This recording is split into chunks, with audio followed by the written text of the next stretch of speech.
जब ओरेकल जैसी शानदार कंपनी में आपको जॉब मिल गई थी, बढ़िया जॉब, फर्स्ट क्लास सब कुछ, तो सर यूपीएससी में आने का फैसला आपने कैसे किया?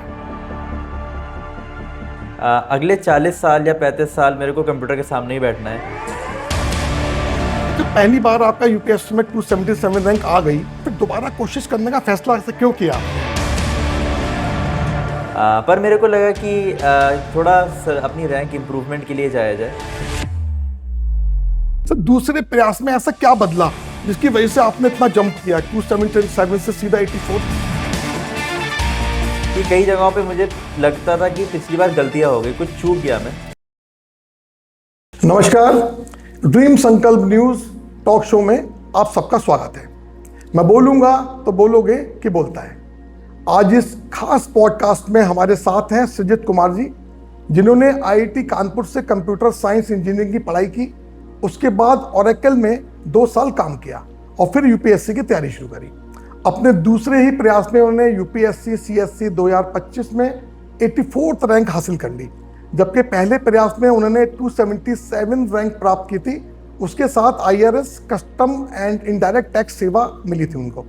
आज हम उनसे जानेंगे उनका पूरा यूपीएससी का सफर, तैयारी की रणनीति, मोटिवेशन और युवाओं के लिए उनका क्या संदेश है। नमस्कार सृजित जी, आपका बहुत बहुत स्वागत। आप जैसे शांत और इतने अच्छे व्यक्ति अगर यूपीएससी क्लियर करते हैं तो दिल बड़ा प्रसन्न होता है, क्योंकि आपके द्वारा पब्लिक को बहुत अच्छा न्याय मिलने वाला है। सब कुछ जहाँ पे आप जाएंगे बहुत अच्छा करेंगे। तो सर आज का शुरू करते हैं सिलसिला सब क्वेश्चंस का। सर मेरा सबसे पहला सवाल है, जब ओरेकल जैसी शानदार कंपनी में आपको जॉब मिल गई थी, बढ़िया जॉब, फर्स्ट क्लास सब कुछ, तो सर यूपीएससी में आने का फैसला आपने कैसे किया? तो ऐसा हुआ था कि मेरे को कॉलेज के बाद ही जॉब मिला था 2021 में कैंपस प्लेसमेंट से। और जब मैंने 2 साल वहाँ पे जॉब किया तो जॉब बहुत अच्छा था, मेरी टीम बहुत अच्छी थी और मुझे मज़ा आ रहा था। लेकिन ये लगा कि अगले 40 साल या 35 साल मेरे को कंप्यूटर के सामने ही बैठना है और उसी के सामने मुझे वही कोड लिखना है, कुछ समाज के लिए नहीं हो रहा है। और मुझे खुद की भी ग्रोथ लग रहा था कि कम हो रही है। तो मैंने सोचा कि ठीक है, सिविल सर्विसेज की तरफ रुझान तो मेरा पहले ही से था। तो मैंने सोचा कि चलिए एक बार इसको भी आजमा के देख लेते हैं। हो सकता है कि जो मैं समाज से कनेक्ट चाहता हूँ और जो अपना पर्सनल एक ग्रोथ चाहता हूँ वो मुझे इसमें मिल सके। तो यही रीज़न था कि मैंने फिर ओरेकल छोड़ के सिविल सर्विसेज के लिए तैयारी। बहुत बढ़िया, बहुत बढ़िया। सर जब पहली बार आपका यूपीएससी में 277 रैंक आ गई, आईआरएस आपको मिल गया, बहुत रेपुटेड पोस्ट होती है आईआरएस, तब आपको क्या लगा यहीं रुक जाए या फिर दोबारा कोशिश करने का फैसला ऐसे क्यों किया आपने? IRS customs and indirect taxes again बहुत ही अच्छी सर्विस है सर। और मेरे कई सीनियर से बात हुई जो कि सब कहते हैं कि बहुत ही अच्छी सर्विस है। और मुझे भी अच्छा लगा वहाँ पे जाके ट्रेनिंग करी तो भी मुझे कई चीज़ें पता चली उसके बारे में, तो और अच्छा लगा। पर मेरे को लगा कि थोड़ा अपनी रैंक इम्प्रूवमेंट के लिए जाया जाए और एक दूसरी सर्विस आईएएस की तरफ ट्राई किया जाए। तो इस बार 84th रैंक मिली और होपफुली अगर मिलता है आईएएस तो I would be very happy. बहुत बढ़िया, हमारी शुभकामनाएं आपके साथ हैं, जरूर मिलेगा। सर दूसरे प्रयास में ऐसा क्या बदला जिसकी वजह से आपने इतना जंप किया 277 से सीधा 84th? अभी ऐसे मार्क्स तो नहीं आए तो मुझे एग्जैक्टली श्योर कह पा रहा तो नहीं है मेरे पास कोई जवाब। लेकिन मुझे लगता है कि कई जगहों पे मुझे लगता था कि पिछली बार गलतियां हो गई, कुछ चूक गया मैं। क्योंकि एक ही अटेम्प्ट, पहला ही अटेम्प्ट था, 1 साल तैयारी करी थी, 1 साल से भी कम करी थी। तो मुझे लगा कि कई चीज़ें पिछली बार छूट गई थी जिसको मैंने इस बार फोकस किया, थोड़ा आंसर ज़्यादा लिखे। GS2 और ऐसे में थोड़ी प्रॉब्लम आ रही थी मुझे, तो उस पर थोड़ा फोकस किया। अब क्या एक्चुअली वर्क किया ये तो मार्क्स आने के बाद ही पता चलेगा। पर ये कुछ चीज़ें थी जहाँ पे मुझे लगता थोड़ी पुरानी गलतियों से सीख के आपने ये सब कर पाए। सर आपके पिता मुरादाबाद में एसपी क्राइम, एसपी ट्रैफिक के पद पर तैनात है, बहुत ही अच्छे अधिकारी हैं, हर आदमी उनकी तारीफ करता है। तो क्या सर इस सफलता के पीछे उनका योगदान रहा या आपकी प्रेरणा स्रोत और मार्गदर्शक वही हैं? मुझे लगता है कि पेरेंट्स का बहुत ही बड़ा सपोर्ट रहता है, क्योंकि मैंने तैयारी घर से ही करी है और मैं दिल्ली भी नहीं गया था, घर से ही सब प्रिपेयर किया। तो आप जब अकेले पढ़ रहे हो तो आपको एक मोटिवेशन का सोर्स चाहिए रहता है, क्योंकि एकदम अकेले आदमी थोड़ा सा डिप्रेस हो जाता है। अगर आप दिल्ली में हो तो आपके दोस्त वोस्त रहते हैं, लेकिन एकदम अकेले अगर आप तैयारी कर रहे हो कमरे में तो थोड़ा सा डिप्रेसिंग माहौल हो जाता है। तो उसमें लगता है कि पेरेंट्स ने बहुत मोटिवेट किया और खुश रखा है। सच्ची उनको लग रहा है कि अगर मेरा मूड अच्छा नहीं है तो कहते थे चलो बाहर चलते हैं कहीं या फिर कुछ भी।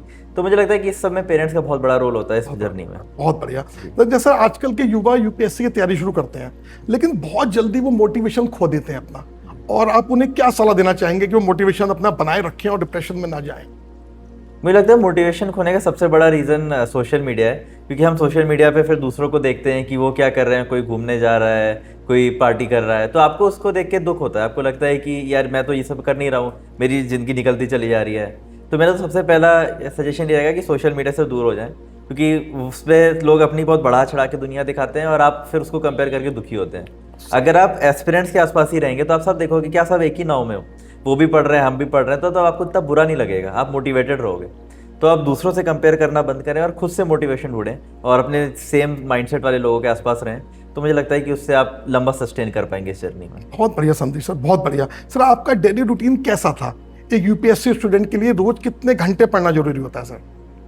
मुझे लगता है घंटे से ज़्यादा कितना आप उस घंटों में डाल रहे हैं, सर मतलब कितने घंटे डाल रहे हैं ज़्यादा कि उस घंटों में कितना आप डाल रहे कितना हैं, आप प्राप्त कर पा वो मैटर करता है। तो मैं तो डेली रूटीन सुबह 9 बजे उठता था, मैं तो लेट उठने वाला हूँ, लेट सोने वाला हूँ, रात में पढ़ना मुझे पसंद है। सर तो 9 बजे उठ के अपना नाश्ता किया, फिर पढ़ा, लंच किया, पढ़ा, और अपना मतलब बीच में वॉक करने चला गया, फिर पढ़ाई वढ़ाई करता रहा। तो मतलब ऐसा कोई फिक्स आवर्स नहीं थे और फिक्स रूटीन नहीं था, लेकिन ये फोकस हमेशा रखा कि पढ़ना ही है, मतलब इधर उधर डिस्ट्रैक्ट नहीं होना। अगर मैंने 15-20 मिनट फ़ोन चला लिया तो मेरे को अंदर से लगता था अरे इतना टाइम लग गया, पढ़ने वापस जाना चाहिए, तो ऐसा। नहीं सर, बहुत अच्छी आपने बात कही कि कितने घंटे पढ़ना जरूरी नहीं है, उस घंटे में आप क्या पढ़ रहे हैं वो बहुत जरूरी है। बहुत बढ़िया सर। सर यूपीएससी की तैयारी के दौरान सबसे मुश्किल समय आपका कौन सा था और उस फेज को आपने कैसे पार किया सर?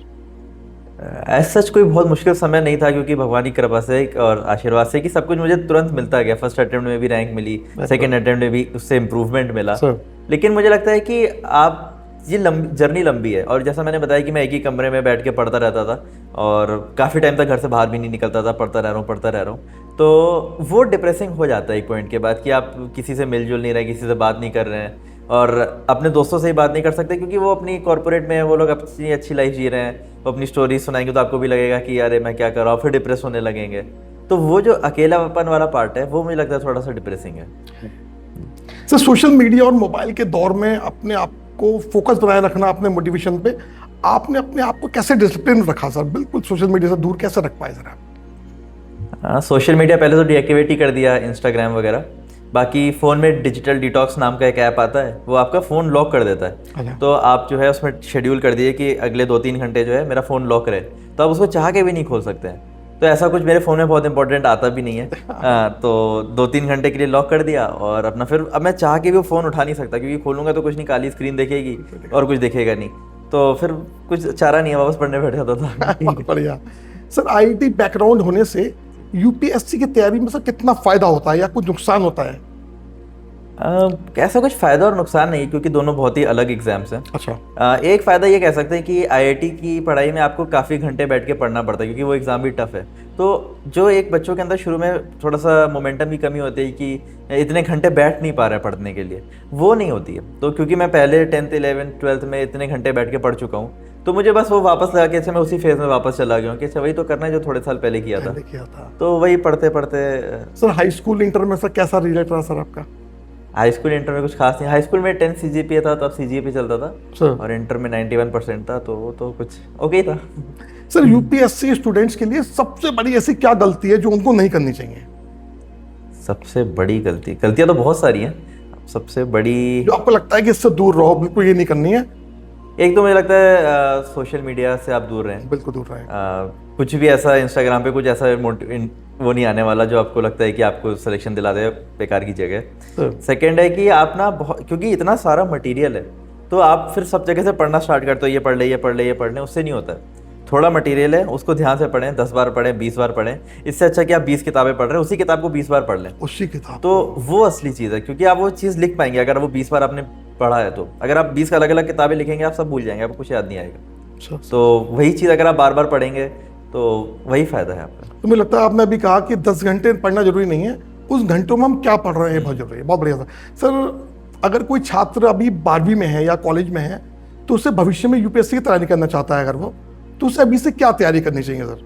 मतलब एक ऐसी हर व्यूअर्स के दिमाग में क्वेश्चन है कि मैं ऐसा क्या तैयारी करूं कि यूपीएससी में जा सकूं। इसका भी कई जवाब हैं। पहला तो अगर आप 12th में हैं या कॉलेज जस्ट स्टार्ट कर रहे हैं तो मैं तो कहूँगा कि आप थोड़ा कॉलेज एंजॉय करने में फोकस करें, क्योंकि यूपीएससी की जर्नी बहुत लंबी है। ठीक है, आपको चलो मैं तो भगवान की कृपा से 2 बार में मिल गया या पहली बार में मिल गया। लोगों को टाइम लगता है, 5-6 साल तक लग जाते हैं। फिर आपको ये भी लगता है कि मैंने कॉलेज लाइफ में भी कुछ नहीं किया, ठीक है, तो आप, मुझे लगता है कॉलेज लाइफ आप एंजॉय करें अच्छे से और एक ऑप्शनल चूज़ कर लें। क्योंकि जैसे किसी का कोई बैकग्राउंड है, जैसे मान लीजिए कोई लॉ कर रहा है, तो वो अपना सोच ले कि चलिए अगर मैं यूपीएससी दूंगा तो लॉ ऑप्शनल से दूंगा। तो आप कॉलेज में अच्छे से पढ़ाई करें तो आप लॉ भी अच्छे से, आपका कॉलेज भी अच्छे से निकल जाएगा, आपका लॉ ऑप्शनल भी तैयार हो जाएगा, तो आपका काफ़ी हद तक सिलेबस तो वहीं कंप्लीट हो गया ना। अगर आप लेट से सोशियोलॉजी बैकग्राउंड से तो सोशियोलॉजी अच्छे से पढ़ें कॉलेज में, और फिर आपका सोशियोलॉजी आपके कॉलेज में भी मार्क्स अच्छे आएंगे, वहाँ भी दिक्कत नहीं आएगी, और आपका ऑप्शनल भी तैयार हो गया साथ में। तो काफ़ी कुछ आपका एक साथ होता जाएगा। बाकी कॉलेज लाइफ एंजॉय करें, ये सब कॉलेज के बाद फोकस करें तो सही रहेगा। अच्छा। सर आपकी सफलता में जैसा आपने बताया कि पापा का बहुत मार्गदर्शन रहा, बहुत रहा, तो मुझे लगता है कि हर सफल व्यक्ति के पीछे एक महिला का हाथ जरूर होता है सर। सर आपके पीछे सर किसका हाथ है? मम्मी का, सिस्टर का, भाभी का? सर किसे आप अपना रोल मॉडल मानते हैं? तो मेरी माँ का ही सबसे बड़ा रोल है सर। और जो माँ है, मतलब वो अगेन कि वो भी हर कुछ देर में जैसे बुला लेती थी मेरे को, या फिर वो भी बीच बीच में कुछ यूपीएससी का कुछ उनके फ़ोन में आया तो मेरे को तुरंत शेयर करती थी कि देखो ये हो सकता है। कभी कभी मदद करता था, कभी कभी नहीं करता था, लेकिन वो अच्छा लगता था देख के कि तो आपके पेरेंट्स भी इन्वॉल्व हैं और वो भी देख रहे हैं। तो या फिर मैं कभी देख रहे हैं कि मेरा कुछ खाने का मन है तो वो बना दिया, या फिर बाहर जाने का मन है तो कहीं चलो बाहर चलते हैं। तो मुझे लगता है कि ओवरऑल माँ का रोल भाई बहुत इंपॉर्टेंट होता है मोटिवेशन बनाए रखने में, और एक आपका इस सफलता जर्नी में पूरा तो होता ही। सर वो लाइन है ना कि माँ जैसा दुनिया में कोई नहीं, नो डाउट। और दोस्तों का कितना योगदान रहा? कुछ सर ऐसा किस्सा आप हमसे शेयर करेंगे? मेरे बहुत लोगों को बताया नहीं था सर। तो मेरे दोस्तों में भी 4-5 एकदम क्लोज फ्रेंड्स हैं, उन्हीं को पता था। तो उन्हीं का फ़ोन आता रहता था, क्योंकि आप बहुत डिप्रेस हो जाते हो, मतलब बीच में बहुत अकेलापन हो जाता है, तो आप फिर आपका फ़ोन करने का भी मन नहीं करता, आपको लगता है कि बस मैं शांति से पढ़ा रहूँ और कुछ ना करूँ। तो हर कुछ दिनों में उनका फ़ोन आ ही जाता था किसी ना किसी का। तो वो मुझे लगता है कि काफ़ी अच्छा लगता था उनसे बात करके कि, तो मैंने उनको बोला भी कि देखो कई बार मैं कॉल नहीं कर पाऊंगा क्योंकि मैं उस फेज़ में हूँ, लेकिन तुम लोग कॉल करा करो, मुझे बहुत अच्छा लगता है। तो वो लोग को जब भी टाइम मिलता था हर हफ्ते हर 2 हफ्ते में कॉल कर ही लेते थे। बहुत बढ़िया, बहुत बढ़िया सर, बड़ा मज़ा आ रहा है आपसे बात करके।